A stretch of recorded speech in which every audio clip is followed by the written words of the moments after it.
మీరు ఎన్ని అవహేళనలు అబద్ధాలు పోగేసి రాష్ట్ర ప్రభుత్వం మీద నోటికొచ్చినట్టు మాట్లాడుతూ ఉంటే కూడా వాటిని భరిస్తూ పాలన సాగిస్తూ మా బాధ్యత ఈ రాష్ట్ర పాలన సాగించడం, ప్రజల సంక్షేమం చూడటం తప్ప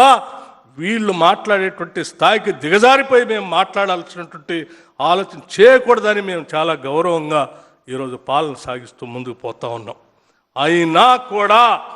ఇంకా బరి తెగించి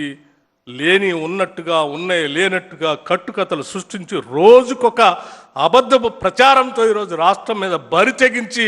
ఓ పక్కన బావా ఇంకో పక్కన బాంబర్ది తిరుగుతూ ఉంటే అనిపిస్తూ ఉంది, ఎక్కడ న్యాయం ఇది?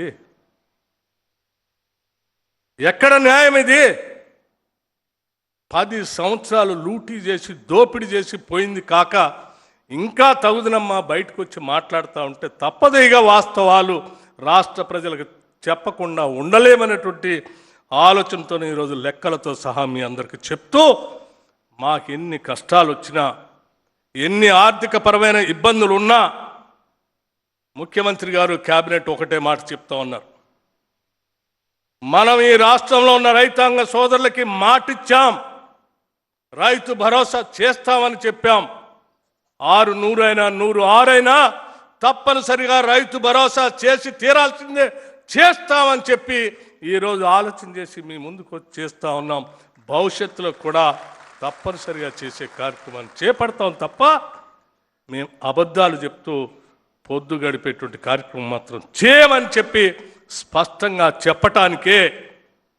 మధిర శాసనసభ నియోజకవర్గంలో ఈరోజు 30వ తారీఖు నాడు భారీ బహిరంగ సభ పెట్టి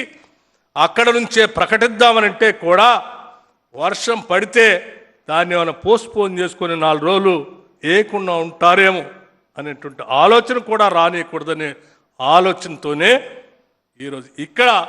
ఈ సభ పెట్టి మీ అందరి సమక్షంలో రాష్ట్ర వ్యాప్తంగా అన్ని రైతు భవనాల్లో రైతులందరినీ కూర్చోబెట్టి